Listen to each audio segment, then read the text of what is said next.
Alors, suite du débat entre développement durable et décroissance, c'est le deuxième round et la parole est à la décroissance. Selon nous, déjà, il y a quelque chose qui ne va pas. Dans le développement durable, il y a le mot développement, qui consiste du coup à continuer à augmenter sa consommation et sa croissance. Qu'allez-vous répondre à ça? Mais moi, je veux dire que le développement, c'est bien parce que le développement, ça amène des innovations et donc le progrès technique. Et par exemple, avec le progrès technique, on a pu faire comme des lave-vaisselle qui consomment moins d'eau. Donc, c'est bon pour l'écologie, ça. Alors oui, mais surtout dans le développement, on entend surtout plus dans la consommation, notamment des ressources fossiles, notamment le pétrole. Et puis même si le lave-vaisselle il utilise moins d'eau, il utilise toujours plus d'eau qu'à la main. Et donc l'eau aujourd'hui par exemple c'est quelque chose qui se fait de plus en plus rare, ou du moins l'eau potable. Et aujourd'hui on fait toujours la vaisselle avec de l'eau potable, alors on pourrait du moins la faire avec de l'eau peut-être plus salée par exemple, qui amènerait à moins utiliser d'eau. On peut faire la vaisselle avec de l'eau salubre, donc voilà. Et, enfin, insalubre plutôt. Mais tu dis plus, mais on peut consommer plus, mais consommer mieux aussi. On peut, par exemple, on peut acheter plus de matériaux s'ils sont produits écologiquement ou si on les recycle après. Quand on les recycle, on peut consommer plus de papier, mais sauf que si on le recycle, on consommera toujours le même papier. Donc, je vois pas le problème. Mais si on consomme plus, par exemple, il faut replanter des arbres. Les arbres ne poussent pas du jour au lendemain. Et le temps qu'une forêt soit refaite correctement, on n'a pas le temps d'attendre. Non, mais ce que je veux Aujourd'hui, dire, il faut changer nos comportements. c'est pas consommer plus d'arbres pour faire plus de papier. On peut en consommer un peu plus et après on va recycler ce papier. Donc ça va pas couper des arbres en recyclant le papier. Mais sauf qu'aujourd'hui, on utilise plus d'arbres qu'on plante de. On utilise plus de papier qu'on plante d'arbres. Donc là-dessus, il y a un problème, même s'il y a du recyclage qui est réalisé, comme vous l'avez dit tout à l'heure. Il y a toujours trop de papier qui est utilisé. On a parlé tout à l'heure qu'on avait créé des serveurs, des espaces pour stocker des fichiers. Et aujourd'hui, on s'en sert pas assez. On devrait peut-être plus s'en servir pour moins utiliser de papier. On s'en sert. C'est pour ça qu'ils sont au pôle Nord.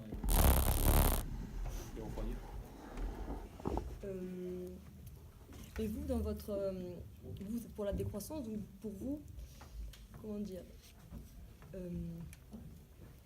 il est dit que dans un des documents qu'il y a une taxe sur les crédits des minerais, sur le pétrole, sur quelque chose comme ça, mais le prix, apparemment, il est fait en fonction de la pollution qu'elle engendre, donc ça aura un impact environnemental, vu que par exemple le pétrole c'est cher, donc en soi... Mais aujourd'hui, ça revient plus cher de construire des centrales propres que de continuer à utiliser le charbon du pétrole. Et donc vous avez une solution, vu que c'est vous les partisans de la décroissance?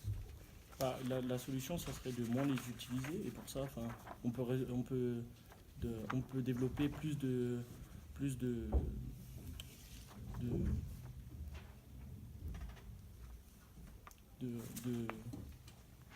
d'énergie renouvelable qui pourraient, comme l'air par exemple, qui sont très peu utilisées malgré le développement des éoliennes. C'est encore une énergie qui n'est pas assez utilisée et on pourrait peut-être plus l'utiliser au lieu d'utiliser des ressources fossiles. Mais tu sais pourquoi elle n'est pas assez utilisée? Parce que ça coûte cher de construire des éoliennes. Ça coûte cher aussi des barrages.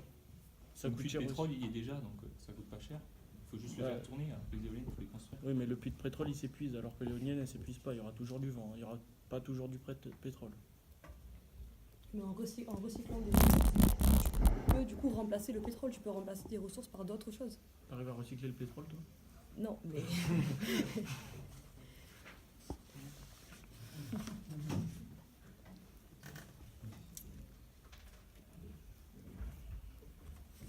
Et du coup, qu'est-ce que vous pensez de l'économie de partage et la location par exemple?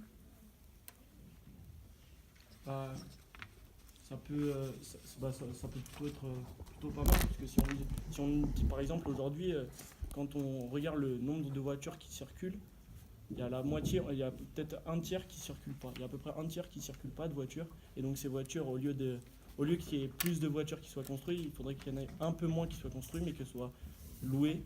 Et donc du coup, ça réduirait la consommation d'énergie, que ce soit à la fabrication.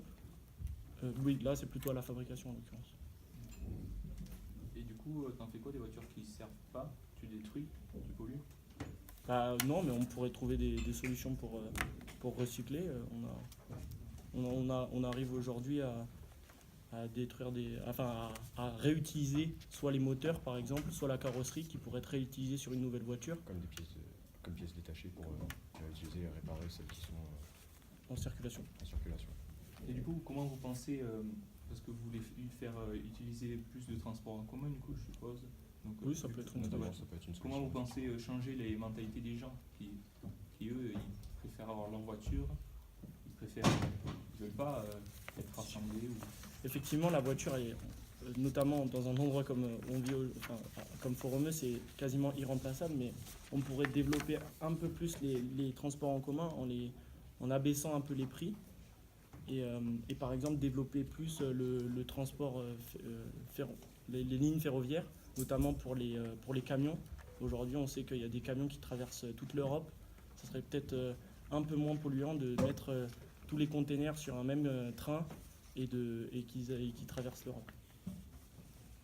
Ouais, mais si on les met sur des camions, c'est que ça va plus vite, hein. Du coup ça ralentirait l'économie par exemple. Ah non, ça va pas plus vite, c'est juste qu'aujourd'hui on a plus développé les routes que les lignes ferroviaires. C'est juste ça. Donc s'il y a plus de routes, c'est quand même plus pratique, ça va plus vite. Oui, aujourd'hui ça va plus vite, mais on pourrait développer ces lignes ferroviaires. Et si on développe les lignes ferroviaires, on aura peut-être moins de pollution par la suite. C'est peut-être, on polluera peut-être un peu pour développer les lignes ferroviaires, mais derrière, Ce sera rentabilisé. voilà, avec ça le sera temps. rentabilisé. Alors que la route aujourd'hui, c'est plus rentable.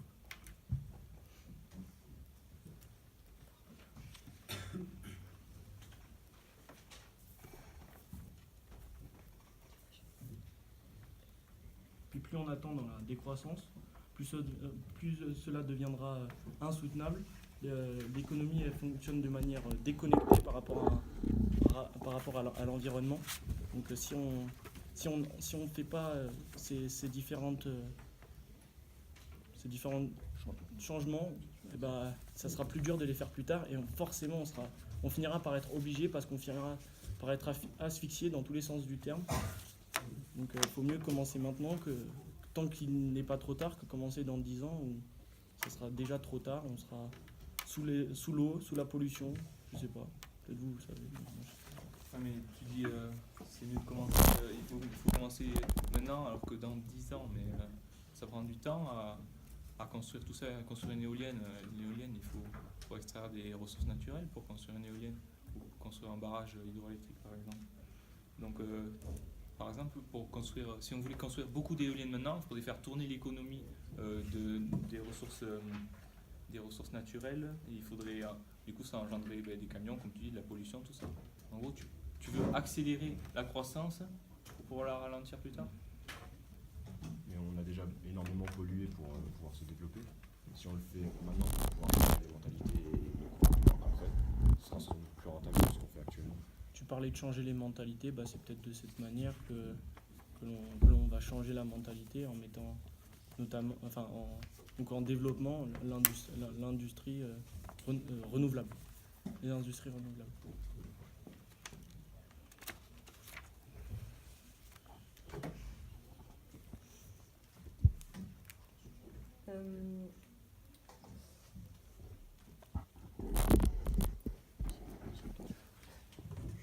On va faire un temps mort. Maintenant, il reste 30 secondes. Ouais, non, alors non. Ouais, bon, bah, du coup, je vais finir par vous dire bon courage déjà, hein, parce que je pense que les 3/4 de la population mondiale, elles veulent pas revenir au Moyen-Âge, quoi. Ou alors, bon, voilà. Je suis pas sûr Et en que plus, la consommation énergétique, avec une croissance qui se développe, elle baisse déjà. Depuis 1980, on estime une baisse de 1,8% de consommation énergétique. Aujourd'hui, alors oui, effectivement, on n'est pas forcément obligé de revenir au Moyen-Âge. Hein. Je sais pas si nos parents ils vivaient moins bien que nous. Par contre, je sais que nos petits-enfants ils vivront moins bien que nous. Fin du round.